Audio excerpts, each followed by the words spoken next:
Hello everyone, सभी को good morning. कैसी तैयारी चल रही है आप लोगों का?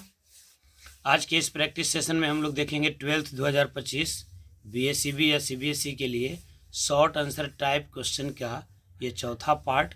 इसके पहले 17 क्वेश्चन बताए जा चुके हैं। इनका प्लेलिस्ट अलग से बना हुआ है, आप वहाँ से जाकर इसका लाभ ले सकते हैं। आइए शुरुआत करते हैं आज का सेशन क्वेश्चन नंबर 18 से।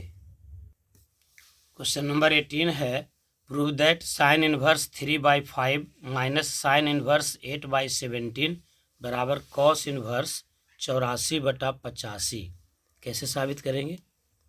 तो लेफ्ट हैंड साइड से चलेंगे, लेकिन लेफ्ट हैंड साइड वाले क्वांटिटी को थोड़ा सा बदल देते हैं। मान लेते हैं कि साइन इनवर्स 3/5 बराबर है ए, तो इसका मतलब हो गया साइन ए बराबर 3/5। तो कॉस ए बराबर क्या हो जाएगा? साइन ए बराबर होता है P/H। तो P हो गया 3, H हो गया 5, तो बेस तो हो जाएगा 4। ये सब तो याद रहना चाहिए। तो कॉस ए बराबर हो जाएगा बेस बाई हाइपोटेनियस यानी 4/5। फिर आप साइन इनवर्स 8/17 को भी मान लीजिए। एंड लेट साइन इनवर्स 8/17 बराबर बी। इसका मतलब साइन बी बराबर हो जाएगा 8/17। अब यहाँ से आप निकाल दीजिए कॉस बी। तो साइन बी बराबर होता है P/H। तो P हो गया 8, H हो गया 17, तो बेस हो जाएगा 15। 8, 15, 17 ट्रिपलेट होता है। तो कॉस बी बराबर बेस बाय हाइपोटेनियस यानी 15/17। अब आप देख लीजिए, sign A cos A sine B cos B चारों वैल्यू मिल चुका है। और साबित करना है आपको कॉस इन्वर्स में, तो कॉस का फॉर्मूला लेकर के चलेंगे, अपने आप सब निकल जाएगा। चलिए आगे बढ़ते हैं। अब फॉर्मूला लेकर के चलेंगे कॉस ए माइनस बी का। तो कॉस ए माइनस बी बराबर क्या होगा? Cos A into cos B plus sine A into sine B. यहाँ से अगर आप ए माइनस बी को हटाते हैं, ए माइनस बी को, तो ये कॉस इधर चला जाएगा, तो ये हो जाएगा कॉस इनवर्स। अब कॉस ए का मान देख लीजिए 4/5, कॉस बी का मान देख लीजिए 15/17, और जोड़ साइन ए का मान देख लीजिए 3/5, और साइन बी का मान था 8/17। यहाँ कैंसिलेशन नहीं कीजिएगा, आसान से बन जाएगा। यानी ए माइनस बी बराबर हो गया कॉस इनवर्स 15 चौका 60/85 जोड़ 24/17 × 85। अब ए किसको माने थे आप? ए माने थे साइन इनवर्स 3/5 को। और बी किसको माने थे? बी माने थे आप साइन इनवर्स 8/17 को। बराबर हो गया कॉस इनवर्स 60/20 80/4 84/85। यही आपको साबित करना था। आंसर हो गया क्लियर। क्वेश्चन नंबर 19 में चलते हैं, इसको एक बार और बना लीजिएगा। क्वेश्चन नंबर 19 देखिए, कहता है find x and y if twice of 130x plus y 012 is equals to 5618। क्या हो जाएगा? देखिए, ट्वाइस ऑफ 130x यानी मैट्रिक्स में कोई नंबर से गुना करना है। इसका मतलब मैट्रिक्स के प्रत्येक एलिमेंट को उस नंबर से गुना कीजिए। तो 2 × 1 = 2, 2 × 3 = 6, 0, 2 × x। यही डिटर्मिनेंट रहता तो किसी एक रो या एक कॉलम में ही गुना करते। यहाँ पर कुछ नहीं करेंगे, जैसे है वैसे छोड़ देंगे, और यहाँ भी उसी प्रकार से जो लिखा हुआ है ऊपर में वही लिख देंगे। अब यहाँ देखिए, दो मैट्रिक्स का जोड़ है, तो आपको याद हो रहा होगा, कंसेप्ट पढ़े हैं कि दो मैट्रिक्स का जोड़ तभी होता है जब दोनों का ऑर्डर सेम हो। यहाँ पर देखिए, इसका ऑर्डर है 2/2, इसका भी ऑर्डर है 2/2। जोड़ेंगे कैसे भाई? तो कॉरस्पॉन्डिंग एलिमेंट को जोड़ देंगे। ये हो जाएगा 2 + y, ये होगा 6 + 0, ये हो जाएगा 0 + 1, ये हो जाएगा 2x + 2। और राइट हैंड साइड जैसे है वैसे ऐड रख देंगे एज इट इज। अब यहाँ लगाएंगे इक्वलिटी ऑफ टू मैट्रिसेज, यानी दो मैट्रिक्स बराबर तब होगा जब दोनों का ऑर्डर सेम हो। और कॉरस्पॉन्डिंग एलिमेंट सेम हो। जैसे यहाँ 6 है तो यहाँ भी 6 है, ये 1 है तो यहाँ भी 1 है। इसका मतलब 2 + y बराबर हो जाएगा 5। तो y बराबर हो जाएगा 5 - 2 और 2x + 2 बराबर है हो जाएगा 8, यानी 2x बराबर हो जाएगा 6। तो x बराबर हो जाएगा 3, यानी x का भी वैल्यू हो गया 3 और y का भी वैल्यू हो गया 3। समझ में आ गया बात? आंसर लिख दीजिएगा फाइनल में, x बराबर 3 और y बराबर 3। ये आपका आंसर हो गया। क्वेश्चन नंबर 20 देखते हैं। क्वेश्चन नंबर 20 देखिए, कह रहा है कि इफ़ 2, 4, 5, 1 बराबर 2x, 4, 6x का डिटर्मिनांट, यानी दो डिटर्मिनांट बराबर है, तो कह रहा है x का वैल्यू निकालिए। तो आप जानते हैं कि ये सेकेंड ऑर्डर का डिटर्मिनांट है, तो सेकेंड ऑर्डर के डिटर्मिनांट के सॉल्यूशन को आपको बराबर कर देना है। तो सेकेंड ऑर्डर का डिटर्मिनांट क्या होता है? प्रिंसिपल डायगोनल का प्रोडक्ट माइनस सेकेंडरी डायगोनल का प्रोडक्ट, यानी ये हो जाएगा 2 × 1 - 4 × 5 = 20 बराबर 2x × x 2x² - 6 × 4 = 24। अब 2 में से 20 जाएगा -18 बराबर 2x² - 24। अब -24 को इधर ले आएंगे तो ये हो जाएगा +24 और 24 में से 18 घट जाएगा तो बच जाएगा 6 बराबर होगा 2x²। इसका मतलब x² बराबर होगा 3, तो x बराबर होगा ±√3। ये आपका आंसर हो गया। लाइक वगैरह करते रहिएगा। क्वेश्चन नंबर 21 में चलते हैं। क्वेश्चन नंबर 21 देखिए, कह रहा है कि इफ़ y बराबर सेक इन्वर्स √x + 1 बटा √x - 1 plus sign inverse √x - 1 बटा √x + 1, तो आपको निकालना है dy/dx। क्या लिखा हुआ है देखिए, पहले जो दिया हुआ उसको आप लिख दीजिए। y बराबर है सेक इन्वर्स √x + 1 बटा √x - 1 और जोड़ साइन इन्वर्स √x - 1 बटा √x + 1। अब यहाँ पर आप एक फॉर्मूला लगा दीजिएगा कि सेक इन्वर्स x बराबर होता है कॉस इन्वर्स 1/x, यानी सेक इन्वर्स को कॉस इन्वर्स में बदलना है। तो सेक का उल्टा कॉस, तो x का उल्टा 1/x, यानी सेम चीज़ रहेगा बस सिर्फ उल्टा हो जाएगा। तो अब आपका y बराबर क्या हो जाएगा? जो सेक इन्वर्स था वो हो गया कॉस इन्वर्स और इसका उल्टा मतलब रेसिप्रोकल अंग्रेजी में, तो नीचे वाला ऊपर ऊपर वाला नीचे, यानी √x - 1 बटा √x + 1 और एक को छोड़ देना है, एक को तोड़ना है दूसरे को छोड़ना है, तो √x - 1 बटा √x + 1। अब यहाँ पर एक और फार्मूला लगाइएगा कि साइन इन्वर्स x और जोड़ कॉस इन्वर्स x बराबर होता है π/2। इसका मतलब ये हुआ कि साइन इन्वर्स के साथ जो रहे वही चीज़ कॉस इन्वर्स के साथ रहे, तो आंसर हो जाएगा π/2। कितना है इससे कोई मतलब नहीं है, x है कि √x - 1 बटा √x + 1 है, इससे कोई मतलब नहीं है। मतलब है कि दोनों का कंपोनेंट सेम होनी चाहिए। तो साइन इन्वर्स के साथ जो है वही आप देख रहे हैं कि कॉस इन्वर्स के साथ है, ये दोनों सेम चीज़ है। यानी ये आप कह सकते हैं कि साइन इन्वर्स x जोड़ कॉस इन्वर्स x है। तो इसका मतलब हो गया कि y बराबर वो पूरा ट्रांसलेट हो गया किस में? π/2 में। अब y बराबर π/2 हो गया। अब π/2 कांस्टेंट है, तो यहाँ से हम लिख देंगे कि dy/dx बराबर क्या होगा? कांस्टेंट का डेरिवेटिव होता है 0। ये आपका आंसर हो गया। तो इस टाइप का 2 नंबर का सवाल है, चुन लेना है। 30 गो में से 15 गो तो बनाना ही है, बड़ा आसान चीज़ है। चलिए अगले क्वेश्चन में चलते हैं। क्वेश्चन नंबर 22 देखिए, कह रहा है find the distance between the planes x - 2y + 2z बराबर 6 एंड 3x - 6y + 6z बराबर 2। डिफरेंट चैप्टर से बता रहे हैं कि आपको रिवीजन ज़्यादा हो। कोई भी एक वीडियो देखिएगा तो 2-3 चैप्टर का रिवीजन हो जाए, नहीं तो एक ही चैप्टर से 4 सवाल फिर 4 सवाल करेंगे चैप्टर वाइज तो थोड़ा दिक्कत हो जाएगा। इसलिए मिसलेनियस प्रॉब्लम हम डाल रहे हैं। आप कमेंट में ज़रूर लिखिएगा कि आपको चैप्टर वाइज चाहिए या फिर मिसलेनियस चाहिए इसी प्रकार का। क्वेश्चन कर रहा है find the distance between the planes x minus 2y plus 2z बराबर 6 and 3x minus 6y plus 6z बराबर 2।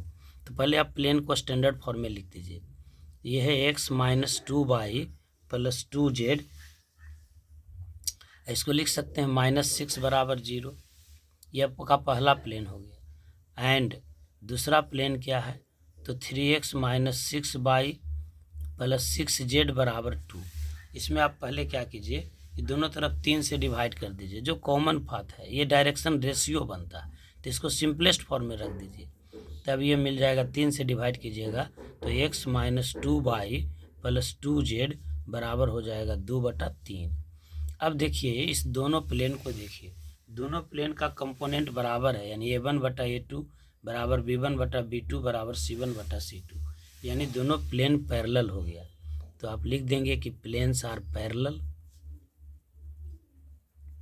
इसका मतलब इन दोनों प्लेन के बीच का डिस्टेंस का जो फॉर्मूला होगा वो आप याद रख लीजिए। डिस्टेंस का फॉर्मूला हो जाएगा d1 माइनस d2 बटा अंडर रूट a² जोड़ b² जोड़ c²। ये ABCD क्या होता है भाई, तो प्लेन का इक्वेशन ही होता है a1x जोड़ b1y प्लस c1z अब प्लस d1 बराबर 0, और दूसरा होता है a2x plus b2y plus c2z plus d2 बराबर 0। अब ये दोनों प्लेन अगर पैरेलल है तो ये a1 और a2 दोनों सेम चीज़ हो जाएगा, यही बन जाता है a। b1 और b2 दोनों सेम हो जाएगा तो ये बनेगा b, c1 और c2 सेम हो जाएगा तो ये बनेगा c। अब रख देते हैं हम लोग फार्मूला पर। तो d1 आपका कितना था, देखिए पहला प्लेन में d1 आपका कितना था -6, और d2 आपका कितना है, देखिए d2 आप इधर इसको ले आएंगे तो ये -2/3, तो -6 -2/3 divided by under root a² जोड़ b² जोड़ c²। ए था आपका 1, b है आपका -2 और c है आपका +2, यानी ये वैल्यू हो जाएगा -6 माइनस प्लस 2/3 और 4 4 8 है 1 9 का स्क्वायर रूट हो जाएगा 3, तो ये हो जाएगा 6 तिहाई 18 -18 प्लस 2 यानी -16 बटा 3 तिहाई 9। डिस्टेंस निगेटिव नहीं होता है इसलिए आंसर लिख देंगे इसका 16/9 यूनिट। ये आपका आंसर हो गया। क्वेश्चन नंबर 23 में चलते हैं, लाइक वगैरह करते रहना चाहिए। क्वेश्चन नंबर 23 देखिए, find the equation of the plane whose intercept on the axes of x, y and z are respectively 2, 3 and -4। आपको निकालना है प्लेन का इक्वेशन जिसका x इंटरसेप्ट दिया हुआ है, y इंटरसेप्ट दिया हुआ है और z इंटरसेप्ट दिया हुआ है। तो पहले आपको इसका फॉर्मूला लिख देना चाहिए कि अगर किसी प्लेन का x इंटरसेप्ट हो a, y इंटरसेप्ट हो b और z इंटरसेप्ट हो c, तब ऐसे स्थिति में प्लेन का जो इक्वेशन होता है वो क्या होता है, इक्वेशन ऑफ प्लेन होता है x/a जोड़ y/b जोड़ z/c बराबर 1। अब आप देख लीजिए कि आपको x इंटरसेप्ट दिया हुआ है कितना 2, तो a की जगह पर 2, y इंटरसेप्ट दिया हुआ है 3 तो b की जगह पर 3 और z इंटरसेप्ट दिया हुआ है -4 बराबर 1। सवाल को एक बार देख लीजिए, रेस्पेक्टिवली मतलब हो गया क्रम से, तो x का इंटरसेप्ट हो गया 2, y का इंटरसेप्ट 3 और z का इंटरसेप्ट 4। अब आप इसको 2, 3, 4 का एलसीएम ले लीजिए, तो 2, 4 का एलसीएम 4, 4, 3 का 12, तो यहाँ हो जाएगा 2, 6 जा 12, 6x प्लस 3 चौका 12 आई माइनस हो जाएगा 4 तिहाई 12 बराबर 1, यानी ये हो जाएगा 6x जोड़ 4y माइनस 3z बराबर 12। ये आपका आंसर हो गया। ठीक है, क्वेश्चन नंबर 24 में चलते हैं। 24 नंबर सवाल है, इफ़ a बराबर i माइनस जे प्लस के एंड b बराबर 2i plus J plus 3k, find a plus b का मैग्नीट्यूड। तो सबसे पहले तो आप a प्लस b निकाल दीजिए। a दिया हुआ है आपको i माइनस जे प्लस के और बी दिया हुआ है 2i प्लस जे और प्लस 3k। तो दो वेक्टर का जोड़ है, यानी a प्लस बी आपको निकालना है। तो कॉरस्पॉन्डिंग कंपोनेंट को जोड़ देंगे, तो 2i प्लस आई यानी 3i, प्लस जे और माइनस जे खत्म हो गया, 3k और 1k यानी 4k।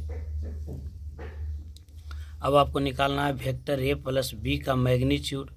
तो किसी वेक्टर का मैग्नीट्यूड क्या होता है? उसके कॉरस्पॉन्डिंग कंपोनेंट के स्क्वायर का जोड़। तो 3 का स्क्वायर जोड़ 4 का स्क्वायर, यानी 16 और 9 25, 25 का वर्गमूल कितना हो जाएगा? 5। तो इस सवाल का जवाब हो जाएगा 5। क्वेश्चन नंबर 25 में चलते हैं।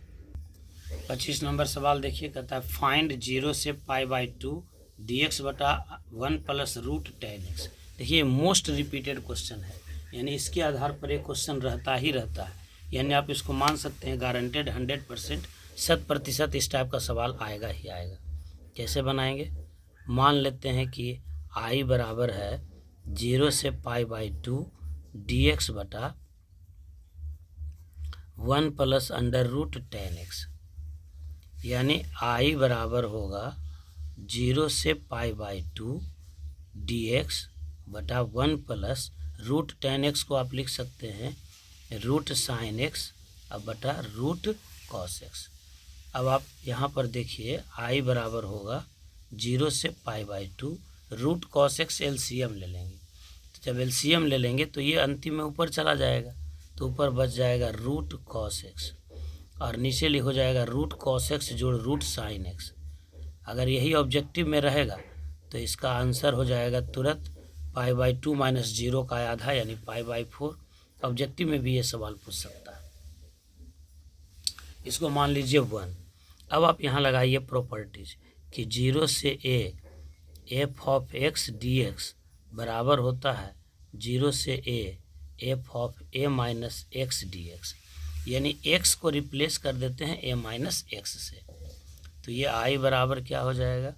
0 से π/2 अंडर रूट कॉस x के जगह पर रिप्लेस हो जाएगा π/2 माइनस एक्स। ये a है और ये x है, तो a माइनस एक्स यानी π/2 माइनस एक्स। नीचे हो जाएगा under root cos π/2 minus X जोड़ अंडर रूट साइन x के जगह पर π/2 माइनस एक्स। जहाँ जहाँ x था वहाँ पर हम लोग क्या लिख दिए? π/2 माइनस एक्स। अब ये i बराबर क्या हो जाएगा? 0 से π/2 ये हो जाएगा रूट कॉस 90 माइनस थीटा यानी साइन थीटा, तो अंडर रूट साइन एक्स। ये हो जाएगा कॉस 90 माइनस थीटा तो साइन थीटा, और ये हो जाएगा साइन 90 माइनस थीटा तो कॉस थीटा। अब आप इसको मान लीजिए 2। अब 1 और 2 को जोड़ दीजिए, 1 और 2 को जोड़ दीजिए। तो देखिए 1 और 2 में ध्यान दीजिए, 1 में भी i बराबर ये है रूट कॉस एक्स बटा रूट कॉस एक्स जोड़ साइन एक्स, और 2 में भी देखिए रूट कॉस एक्स जोड़ रूट साइन एक्स। तो एलसीएम ले लेंगे, यही चीज़ इधर क्या हो जाएगा? i और i हो जाएगा 2i बराबर 0 से π/2। एलसीएम हो जाएगा अंडर रूट साइन एक्स और जोड़ अंडर रूट कॉस एक्स। अब यहाँ देखिए 1 वाला का न्यूमरेटर ऊपर में क्या था? रूट कॉस एक्स, और 2 वाला में न्यूमरेटर क्या था? Root sine x. तो ऊपर में हो जाएगा रूट कॉस एक्स और जोड़ रूट साइन एक्स। सिंपल जैसे जोड़ते हैं वैसे जोड़ देंगे। अब ये पूरा कट गया, यही फ़ायदा होता है। तो 2i बराबर हो गया 0 से π/2, सब कट जाता है, खाली क्या बच जाएगा? dx, और dx का इंटीग्रेशन क्या होता है? x 0 से π/2। अब आप लिमिट रख दीजिए, तो 2i बराबर हो गया x के जगह पर π/2 और माइनस 0, इसलिए i बराबर होता है π/2 माइनस 0/2। यही हम लोग ट्रिक्स बना देते हैं कि upper limit minus lower limit divided by 2, तो आंसर हो जाएगा π/4। ये इस सवाल का जवाब होगा। तो आज के क्लास को हम यहीं पर रोकते हैं। अभी तक हम आपको 25 सवाल बता चुके हैं, ये चौथा लेक्चर है। प्लेलिस्ट में जाइए और सारे सवाल को एक जगह बना लीजिए। बहुत छोटा छोटा वीडियो है। यही 5 सवाल बताने के लिए दूसरे लोग 1 घंटा 1.5 घंटा का समय ले लेंगे। अभी आपका समय बहुत कीमती है, ज़्यादा समय बर्बाद नहीं करना चाहिए इधर उधर के चक्कर में। थोड़ा बहुत समय निकालिए और ज़्यादा से ज़्यादा रिवीजन करने पर फोकस कीजिए। बहुत बहुत धन्यवाद। वीडियो को बहुत ज़्यादा से ज़्यादा मतलब लाइक कीजिए, शेयर कीजिए, और यदि अभी तक आपने चैनल को सब्सक्राइब नहीं किया है तो ज़रूर कर लीजिए। मिलते हैं फिर अगले लेक्चर में क्वेश्चन नंबर 26 के साथ।